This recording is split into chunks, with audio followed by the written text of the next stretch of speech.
Either one. Okay. So I'm here with Minli, and what do you do here at the Khan Academy? I'm the lead of strategic initiatives at Khan Academy. And what are some of these initiatives that are strategic?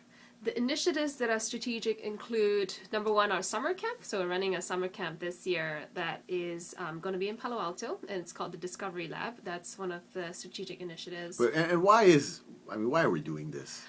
Well, I think the big reason why is that we're known for online education. Mm-hmm. You know, we are known to do the work in the classroom so that teachers can free up time to do projects. Mm-hmm. But one of the constant feedback that we get from the teachers is that they don't know what projects to do in the classroom now that the time is freed up. And so one of the intents of the summer camp is to identify what are the projects that are fun, that are also educational and interesting, and not forced education, like truly educational. Not paint by numbers, really not open-ended. paint by numbers, and actually, people find that, they actually learn something from it. Right. And so identify what those projects are and then scale that out Right. online. So it's kind of a discovery lab for all involved. The kids will Yes. discover. And then we will discover. And then we'll discover what works, what's not, what might be appropriate for different ages, and, Yeah. and things like that. And what kind of stuff are y'all looking at to do? Are we looking at to do? So we are doing a variety of things. So one big thing is that we're going to do a lot of robotics activities with the Lego Mindstorms kits. So learning about the mechanical structures of robots, learning about the sensors, how to use sensors, and then probably doing some big competition like you did a couple years Like the ago. Lego sumo wrestling. Lego That's very sumo good. wrestling We just was- gave the kids. It was amazing what they did. I mean, they did a lot more than I would have expected. And it's the Olympics this year, which is Oh, okay. even better. Okay. So we can make it very thematic. So robotics is a big piece. The second big piece is all the math and music stuff that Vi does. Mm-hmm. Yeah. So Vi and I had gone to a classroom a couple months ago, and we did a lot of, creating platonic solids, creating geometric shapes with students, and giving them the intuition behind the Right, math. the tangible, and that's true, especially three-dimensional Yeah. mathematics and three-dimensional geometry.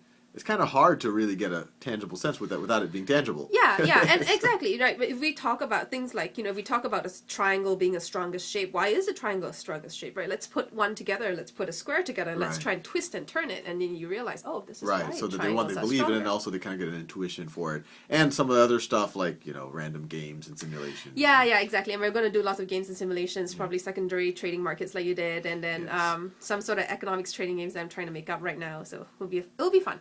Yeah, It'll be a no, good time. that's exciting. I would want to go to this camp. yeah. And we'll figure out what and so I interrupted you. Yeah. That the camp is one thing. Camp you're is one heading thing. The second thing is, in general, our international strategy. So how do we work with international partners or international schools who want to use Khan Academy? And so there are people outside of.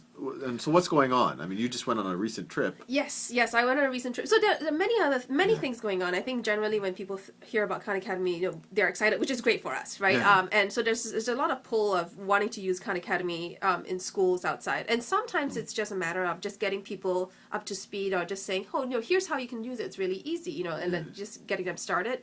That's one thing. But then there are other bigger implementations that people are doing. So, for example, just last week, I was in the state of Sonora in Mexico. Mm-hmm. They are giving out one laptop per child, the OLPCs, to each student, and then they're also providing internet Each access. student in the state Each of student in Sonora. the It's like state. 300,000 students or something. Yeah. Yes, yeah. So they're providing each student with a computer. They're starting with 10,000 first. Yeah. And I saw it just last week, but each computer is labeled with the child's name and the serial number, so they can track all I the see. computers. So theft and things, right. And they're also providing internet access as a constitutional right. And on top of that, in their portal, they have put our Khan Academy's content both in Spanish and in English, so that the students can access the content. So Yeah, that's these an are students. I example. mean, these aren't just like urban students that are middle class. This is you saw as kids. Yeah, in kind so of so yeah, villages and- we started off with a really indigenous location, Yeah. which was called Bakum, and these are students who it's the first time they've Yeah. started using computers, so they're going to have to sort of learn computer literacy, and then we showed them some of the Khan Academy content, and they were intrigued by it. Yeah. I think it's just sort of it's a big change process from there. But that's one. Other organizations, South Africa, there's a Canva Youth organization. They're doing the translations into the native language, and they're doing something in this and after school program that's really interesting. So Wow. doing offline implementations. There are a lot of exciting things going on the international front, mostly volunteer driven. Wow. Yeah. And how did you end up here? I mean, how did you? So I was excited by the mission the first time I heard about Khan Academy, and my background is I spent a couple years in social welfare in the Singapore government, really focused in on low income families. That's where you grew up, Singapore. Singapore's where I grew up, and I was there for the first 20 years of my life. Yeah. And so you worked in the government. You also taught in Singapore. And I did. I taught high school math, and I had about 200 something, almost 300 students. 300 students that you were teaching at.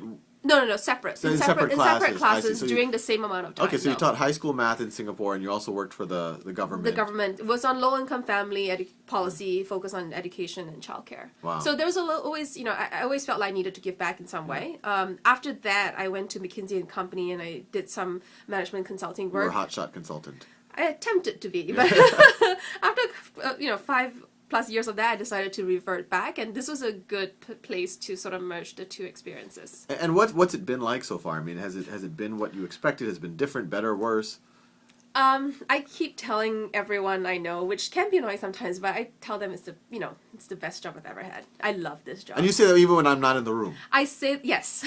I say that constantly. I say it on my Facebook page. I think my friends might start getting annoyed about that, but I truly believe. And I mean, but why is that? I mean, other than our very good vacation policy, which I really need to make use of. Yeah. No, I think it's the fact that it's a good team of people who are truly passionate about making a change, and I think the change that we're trying to make is of such scale, right? We have 25 people right now, and we're hitting 4.5 million unique users a month.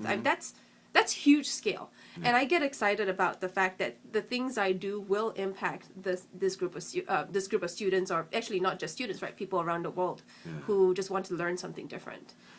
And what's your sense of, I mean, like the summer camp, this is going to affect, on the order of 100 students this summer. How does that affect the scale?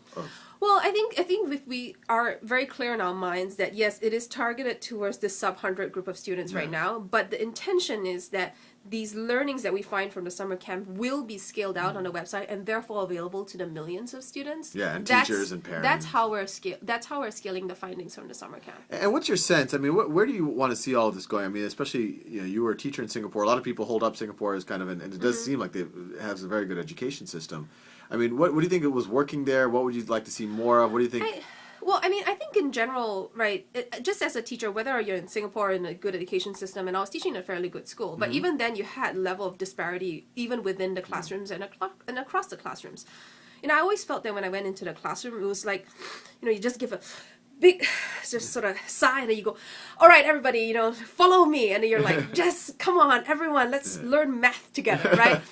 And it was hard, even in a really good school with very good students, because you knew that you were addressing the needs for that student. You knew that student was getting lost. You knew that student was bored. But you're trying your best to do all of that and just perform in front of the class and keep everyone entertained in the 50 minutes that you got, right? I think regardless of where the teacher is, they all, many teachers have this issue that they have to deal with. And I think Khan Academy helps you do that quite a bit, right? Because you eliminate the fact that you need to have to entertain the entire class in one way and one way only. Like everyone gets to go at their own pace, and then you can track where everyone is, so you can intermediate. Because otherwise, it's hard to understand where it is that you really should focus in your time. Yeah, very cool.